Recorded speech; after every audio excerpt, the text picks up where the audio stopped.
Alors donc depuis la moitié de mes études, en fait, je savais que je voulais travailler donc dans la restauration du patrimoine. Et à la fin de mes études, j'ai aussi trouvé donc un bureau qui était spécialisé donc dans cette matière-là.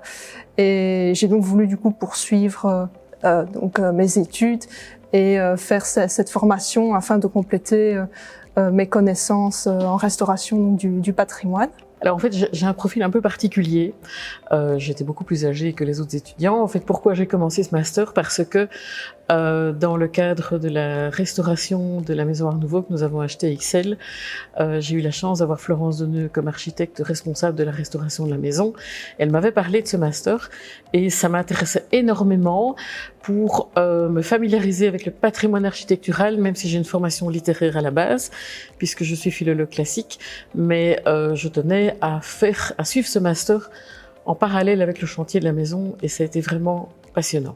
Mais un défi parce que passer des examens à 58, 59 ans, c'est vrai que c'était quelque chose, mais je n'ai aucun regret, au contraire. Le cours d'histoire était très intéressant, donc d'Éric Hainaut. Il y avait aussi les visites donc sur chantier avec Florence Deneux qui était très intéressante et qui nous montre un peu aussi la pratique du chantier en restauration du patrimoine.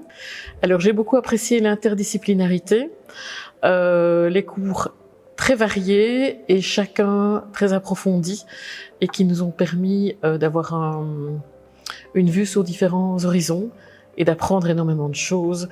Et aussi ce que j'ai apprécié, c'est de pouvoir l'utiliser dans la pratique, puisque nous ouvrons notre maison au public lors de visites, et ça m'a appris beaucoup de choses et donné envie d'approfondir certains sujets. Il ne faut pas hésiter parce que c'est un master qui permet en fait d'avoir une vie professionnelle sur le côté, qui par rapport justement à d'autres masters où ça prend beaucoup plus de temps, celui-ci le permet. Voilà, il faut le faire tant qu'on peut le faire, juste après nos études et ne pas attendre. Et si on est sûr de sa vocation, il faut foncer. Alors je trouve qu'il faut foncer. Et comme vous l'avez dit, nous ne sommes pas que des architectes, la majorité sont architectes, mais il y avait une historienne de l'art, une philologue classique comme moi. Et si vous aimez le patrimoine, allez-y parce que cela ouvre beaucoup d'horizons et apprend plein de choses.